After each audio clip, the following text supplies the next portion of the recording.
Like, what does a music producer actually even do? What's their job? Uh, these are questions you might have. I had them too. We're gonna break it down in this video.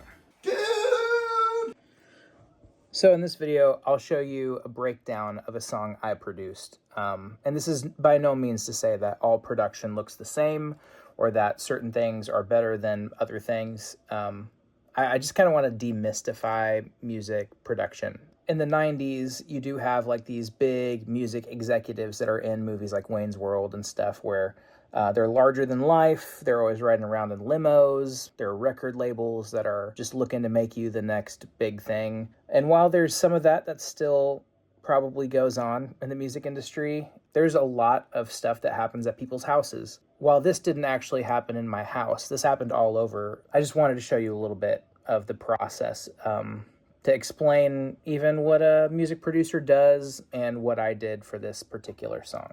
That's amazing! This particular song, why did I say that so weird? Okay, let's start over.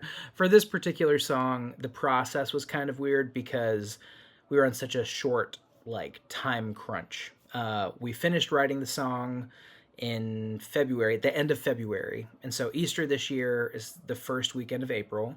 And because of that, and this being an Easter song, all of the lead times that are normally there for releasing music properly were out the window. Usually you want to be already uploaded to all the places you need to be and emails sent to all of your partner friends saying, hey, here's the song. But we just finished writing it. So we decided, hey, let's get this into production. I produced it. And so I called some musicians up and said, hey, what's the soonest we could all get together and record this so that we could maybe potentially do a song for Easter. And thankfully that week, I think I texted them on a Monday, Thursday night worked for everybody to show up at the studio. This is a little bit about the process that we underwent. We had a video of Chris leading this song, and we just, instead of pre-production demos or anything, I decided, hey, learn this, kind of have these songs in mind as you're listening. I gave them some basic notes, but I wasn't like, hey, this is what we're doing. I was just like, here's a frame of reference that you can have as we go into the recording session. So Thursday night comes, we go to the studio. Of course, as any good production, you start at Circle K and you get Diet Mountain Dew. So I did that because it was a late session and I wanted to stay awake for it. And I pulled up at the studio, got everything set up as people were coming in, had the Pro Tools session open. And before we started playing anything, we gathered around in the studio and just talked through the song and heard out some ideas. I think as a producer, one of the things that people don't realize is while you're quarterbacking the session, you're trying to put everyone in a position to win. So kind of like a quarterback, when your receiver is running down the field, you don't throw it behind him and make him adjust to the ball. Like you want to lead the receiver. So in a similar way with music production, your job is to set someone up for a win. Make it as easy to catch as possible. And if there's something cool that they can do, absolutely. That's why you call those people in the first place. We have great musicians in this room, and there's a couple of suggestions that were great, very musical, but also wanted to keep in mind who this song is going to be heard by. And since it's a church song, it's very congregational, some of the musical ideas might not have fit that context very well. Not to say that we dumbed down any musical ideas. I think we did a good job in the end of compromising and serving the audience of the song really well, because there are some clunky things. There's some cut measures that are in there already, and if we had added some of these musical elements, someone who was singing the song for the first time might feel a little bit clunky. So we decided to nix some of those musical ideas, but we tried them first. And I think that's a very underrated part of producing, is when people feel comfortable to throw out ideas and you say, yes, your ideas have value, let's try it. Even if you don't think the idea is going to work, who knows? We tried it a couple times and it didn't hit right. So we decided to move into a space that served more of the audience, like singing the song more smoothly. So this was all tracked basically in one evening. We had Josh Fisher on drums, Ethan Senna on guitar, I played bass, and Michael Wessner was on piano. And Chris was playing acoustic, and he sang like a scratch vocal for us as we were going through. So it kind of felt like, where would Chris go? Like, he just led it for us as we were playing it for the first time. So all those little tags felt natural to him, how he would do it at church. From there, we just started building a skeleton out of what the song actually should sound like. The funny thing is, like, when you start building a song from scratch with a band, you kind of get some ideas as you're going through. Like, okay, we played it once. What felt good, what didn't feel good. You kind of go over it again, maybe take some notes, and then from there, we just start punching spots that we don't like. So we'll go all the way through and say that this is the skeleton of what we're trying to get, and I didn't really like how I played verse 2. So you bring that person back to verse 2, punch them in, and they'll capture that moment that they wanted to capture, and get it right for what they heard in their head. Like, my job isn't to tell the guitar player or the keys player, the drummer, whatever, this is how you play your part. My job is to say, hey, what would be cool here? Let you run with it. Let the musicians cook, so to speak. We got a great product. Night one, out of the gate, Thursday night, leaving the studio, we had some really great stuff. I bounced down the stems, and I took them into Logic. And the next morning, I was trying to figure out where to go to edit these stems, because there was something going on at the studio and something going on at my house. So I was like, I need to get out and I need to edit these things, but where do I go? So thankfully, Franklin is full of cool coffee shops, and I went to the Fainting Goat on Columbia Avenue, and I sat in one of their like little working pod sections. It's just like a solo seater with a little desk and some outlets. I sat there and I edited the drums, time aligned the bass and guitars, made sure all of the keys stuff was sitting right. Actually, while I was editing, I got stems from the keys player. Michael Wessner sent me some stuff, and Ethan Senna sent me some stuff that I could throw in. So it was cool to like get extra tracks to throw in there.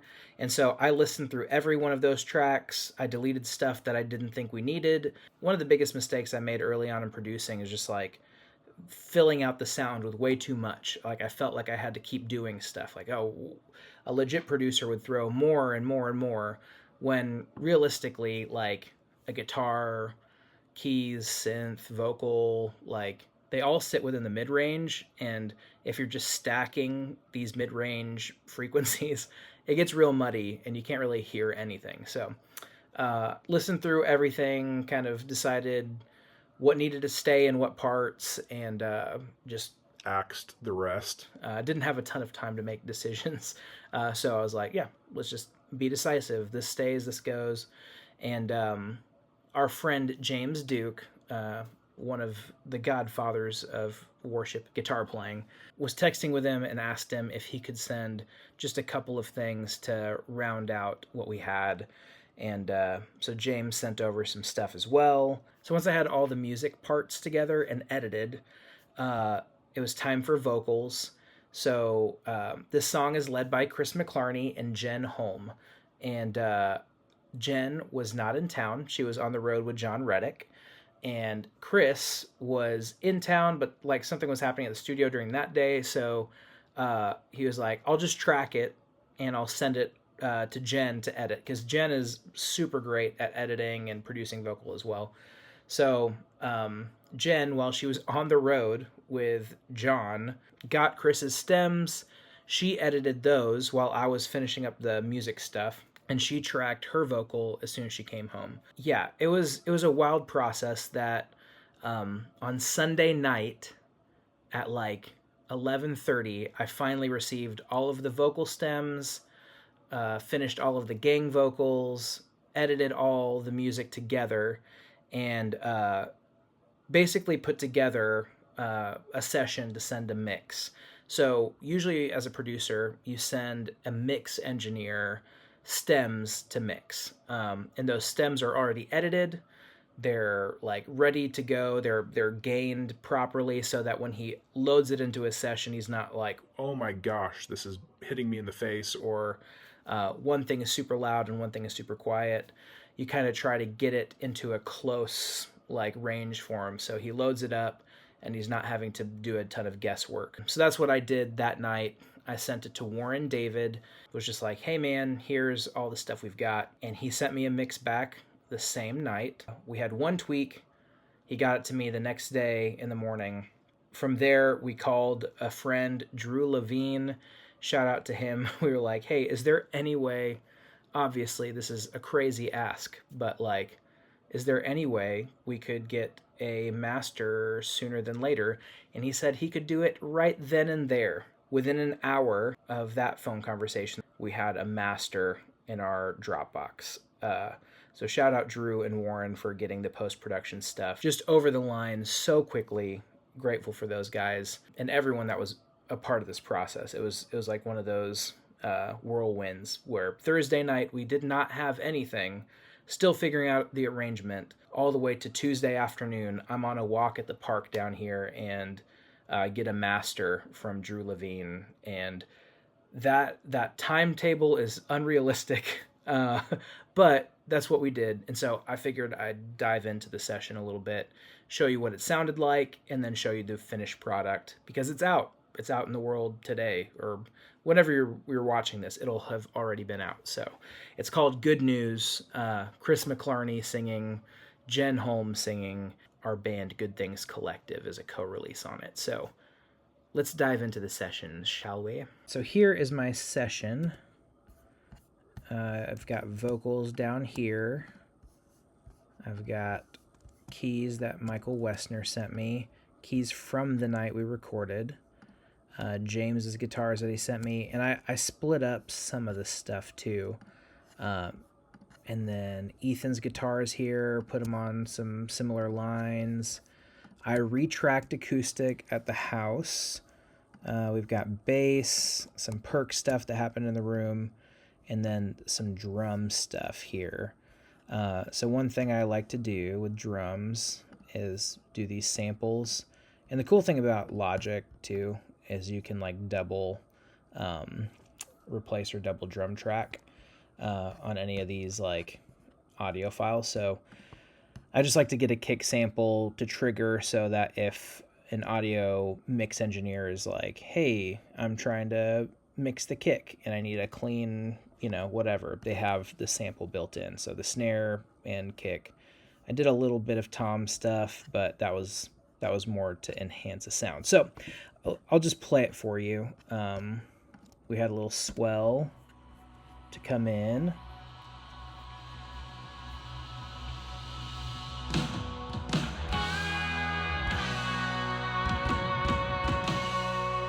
So this is essentially what we tracked the night of, with a couple extra things. Let me solo some stuff out here for you. Here's drums.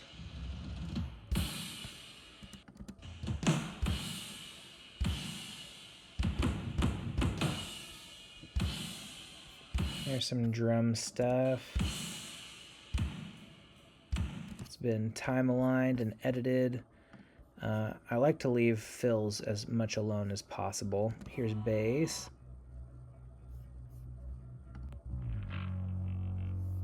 Nice and dirty. We had some James stuff.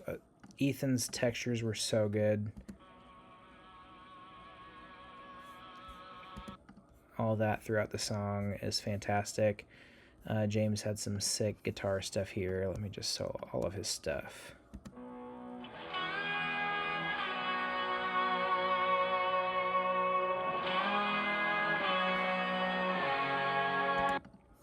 That was cool.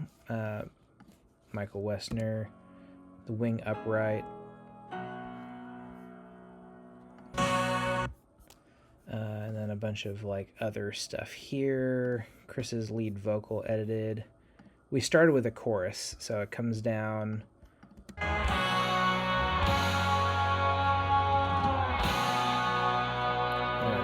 acoustic sneak in there.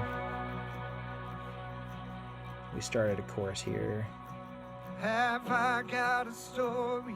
Have I got good news? Can you believe it? He's not in the tomb. So this goes through. Jesus, our Savior, is risen today. Oh, Let's skip to Jen's part. It's so good. making all things new. Jen is an absolute insane vocalist. Darkness was broken, the veil split in two.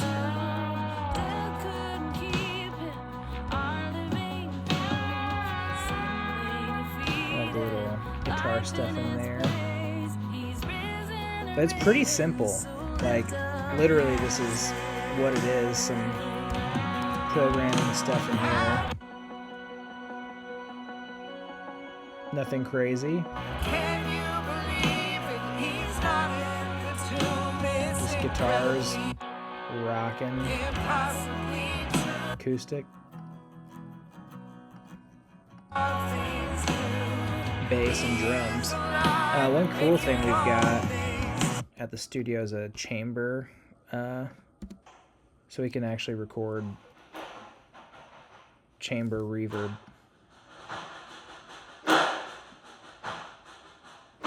Which is super cool. But yeah, so this is kind of what it sounded like. I'll play this. I'll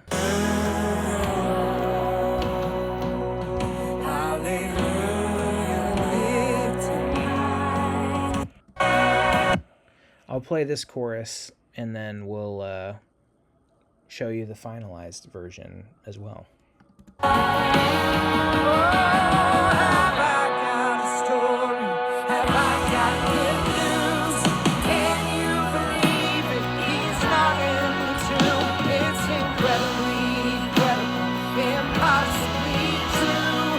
He is alive and making all things new. He is alive and making all things new. He is alive and making all things new.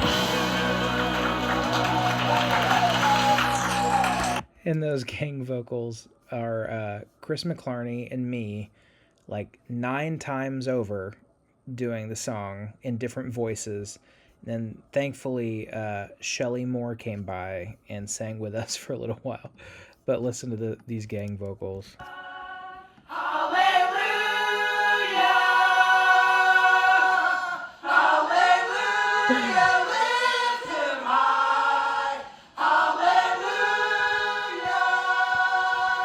We're like making all these different noises and voices, like hallelujah, just to get some variety in there so it doesn't sound like ourselves singing over and over. So yeah, the final, it did turn out well. I'll show you here in a second. But thank you for watching this video. I know it's probably boring for some, but for others maybe it was interesting. I'm always looking for people to give advice, and I love learning more about producing and stuff. So I know there's a million things I didn't go over. I didn't even go over how I arrange these things, what I send to mix, what effects I send to mix, all that kind of stuff. There's a lot left on the table that we could talk about in the future. But yeah, I'm gonna play the final version so that you can hear from that chorus to the end what it sounds like. But yeah, thank you for watching, and talk to you next time. Take a listen.